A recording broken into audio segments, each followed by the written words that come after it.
the skin off a tomato, so that way you can use it in all your dishes that need a tomato that has been skinned. Here we are over at the stove, and I have everything that I'm going to need. I have some boiling water, I have some ice water, and I also have a pair of kitchen tongs.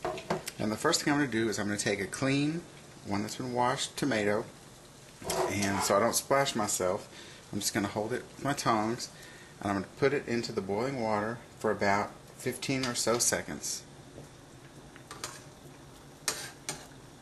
And you can also move your tomato around a little bit while it's in there, and whenever you see it cracking, that means, I don't know if you can see it, but once it's cracked, that means it's ready. Immediately drop it into some ice cold water and we're going to let it sit there for just a few minutes, so that way it can cool down, and then we're going to peel it. If you had a lot of tomatoes to do, you would go ahead and put more tomatoes in the water, then into the ice water, so you can do all this step at once.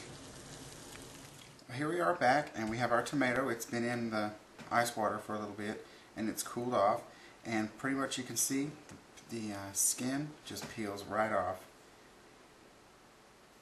Super easy in there. There's no reason to have to go buy peeled tomatoes in a can unless you just like the flavor, but you can certainly peel them at home. And it didn't take but just a few minutes, and this also is you can use for whenever you're canning tomatoes, or if you're going to make your own marinara sauce. I'm also just going to cut out the little stem here. Oops, and that's it. So we're going to go ahead and get started on cutting stuff up for this recipe. First thing we're going to need is one peeled tomato. I like to put tomatoes in mine because I think it gives it a nice color, and also it gives us a little more liquid, which is, you know, always good to have. And I'm just going to dice this up into somewhat small pieces. You know, nothing too small. I still want to be able to see it, but you know, tomatoes, there's not much to them. We're just going to kind of roughly chop it up. This recipe also calls for some green onions and also yellow onions. So I'm going to use a medium to a small, large yellow onion, and I'm going to use just one bunch of green onions, and I'm going to go ahead and just cut the ends off of those. And this, I'm really just going to use the white part because I don't want to have all the green in here. Some people want to use all the green. That's fine. I'm just going to go with mostly the white. So I'm going to cut those off and save them for later. And then I'm just going to do these in a bunch really thin, so that they have a chance to break down. And kind of break them up, make sure that they're all, so that way none of them are sticking together. So I'm going to put those in my bowl. And I'm going to move on to my yellow onion here. Cut the two ends off of it. Get the peel off a little bit.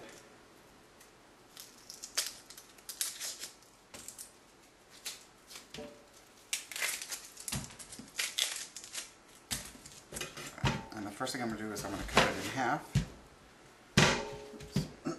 So it doesn't roll away on me. And there's lots of ways to do onions, so whatever way you feel most comfortable. I usually just cut mine into slices this way.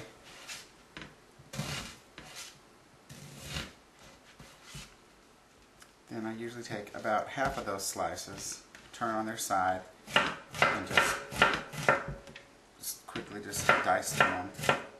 And this way is the way that I like to do. If you've got another way that works for you, then definitely do it that way. And I'm also going to transfer these to the same bowl. Oh, and that's not blood, it's a piece of tomato.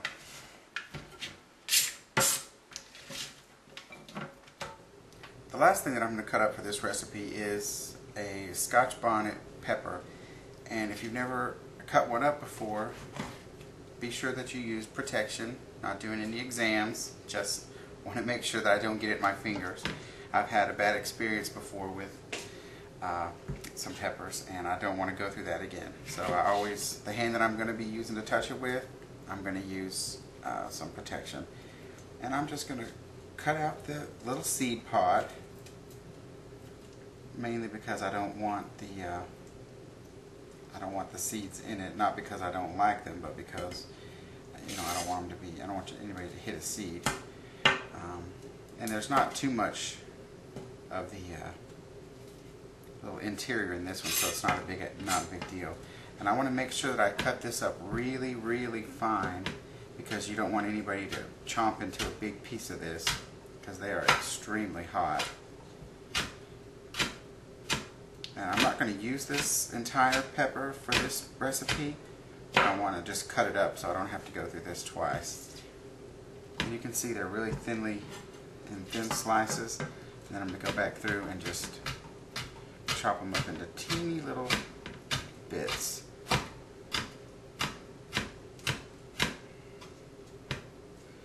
And I believe this recipe only uses about a teaspoon of this, so it's going to be about a quarter of one.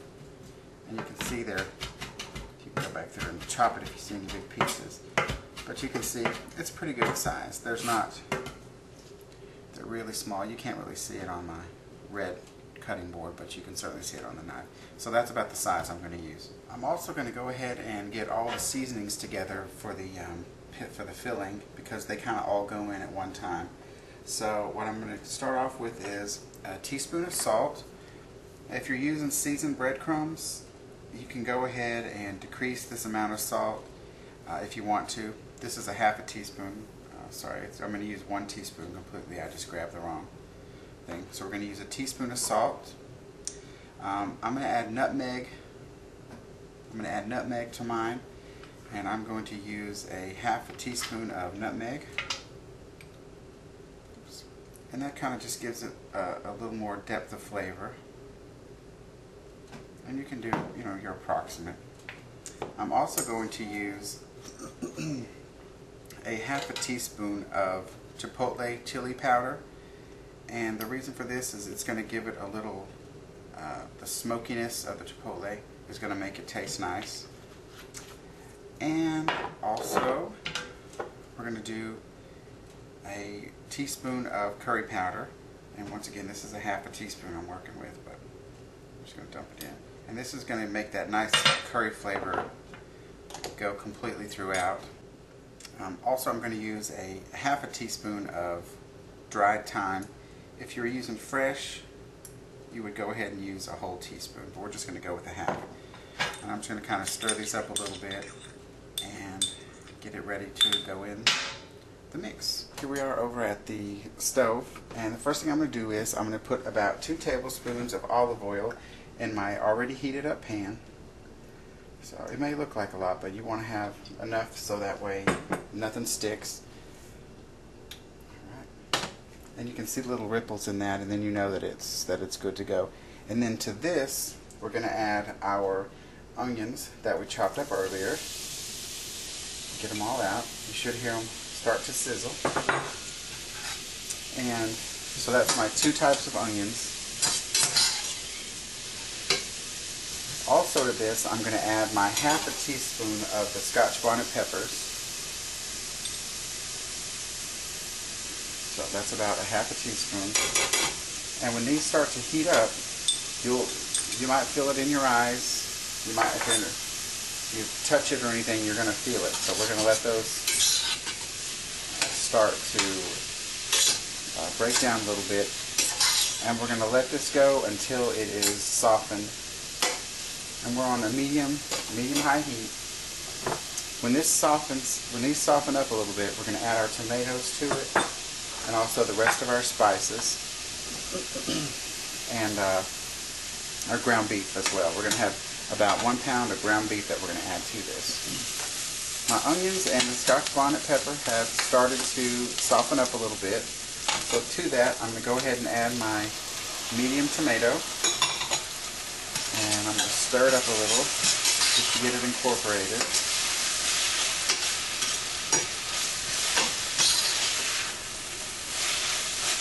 And I'm going to kind of push it off to the sides. And then I'm going to add a pound of ground beef.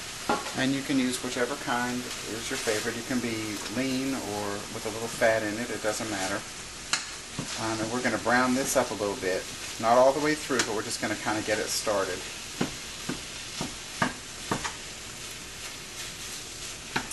And we're also going to add the rest of our spices.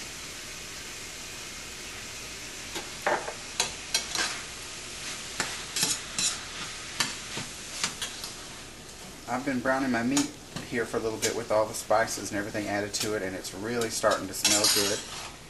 This is about where we want to be here.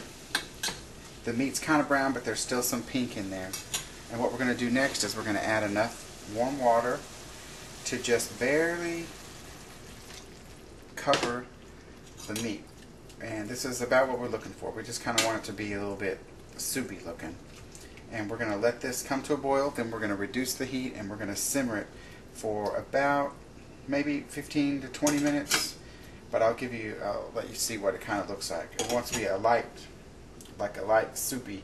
And then we're going to add our cup of breadcrumbs to that, and it's going to make it the consistency that we need for it to go into our patties without making a big mess.